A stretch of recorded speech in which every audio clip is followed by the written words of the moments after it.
It's been a long summer. You can smile. The weekly Parsha Recap is back. This morning we resumed our Tuesday morning Torah circle. We had a wonderful and lively conversation about the Parsha, and I'm excited to be offering a brief recap on a weekly basis of that learning. This year, we decided to study Rav Kook on the Parsha. The challenge is that Rav Kook never wrote on the Parsha. He wrote prolifically on many other topics, but did not specifically write on the Parsha. And so we are going to be taking pieces of his that relate to parts of the various Parshiot and learning those. Rav Kook was an amazing man who defies categorization. I was deeply influenced by his thinking, and for that reason I actually have a picture of him on my wall. You can see there on the left.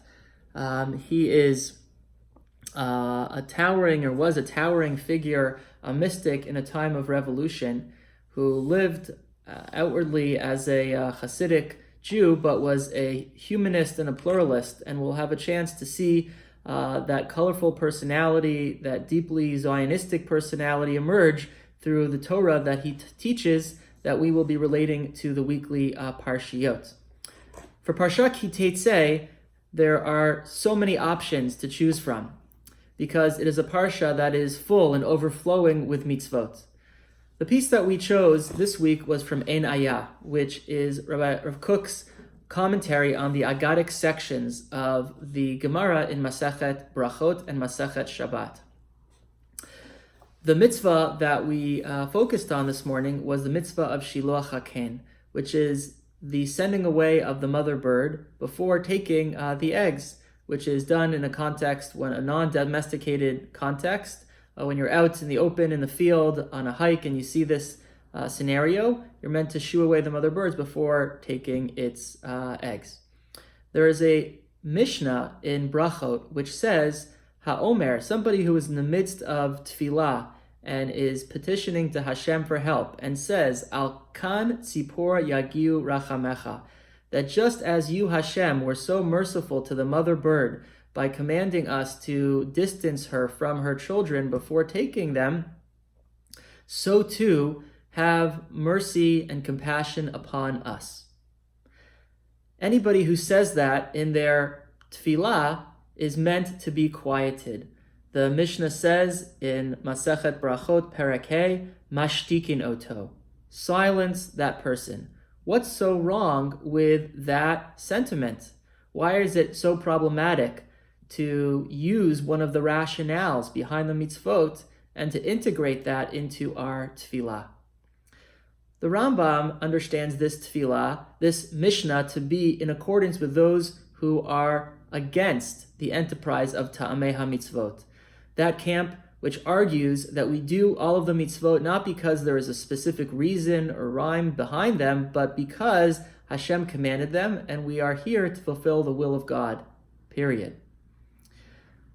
Rav Kook says that it's even possible to understand this Mishnah according to those advocates of the enterprise of Ta'amei HaMitzvot, those that argue that it's important for us to have a ta'am, a flavor, a scent to the mitzvot in order to be able to practice them with our fuller selves.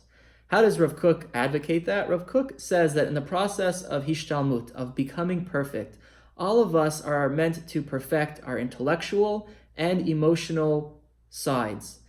When it comes to the intellectual side, the realm of Talmud Torah is the medium that we have for that intellectual perfection. And in that realm, we are meant to delve into the enterprise of Ta'amei HaMitzvot, where it's meant to analyze, to critique, to assess, to be critical, and to use the rational faculties in order to relate to the mitzvot with nuance and sophistication and complexity.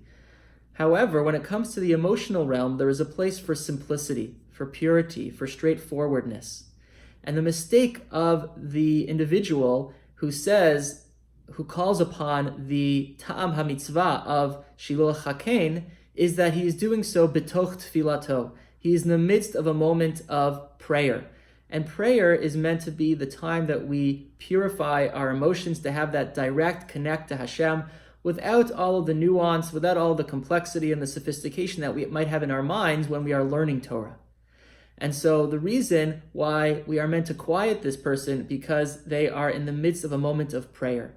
The lesson here for us as we march forward through Elul into the Yamim Noraim is that there is a place for intellectual sophistication, there is a place for intellectual rigor, for analysis, for debate and discussion, but there is also a moment for emunah pshuta, for the simple, pure, straightforward connection with our Creator. And that is tefillah, a muscle that we're meant to be flexing, preparing to flex through Elul differently than we do during the rest of the year. I hope that we can take the incentive that Rav Kook offers us, the invitation that Rav Kook offers us to work on our tefillah through the purification of simple emotion to heart as we make Elul meaningful for ourselves and for our community. Looking forward to seeing you in Shul.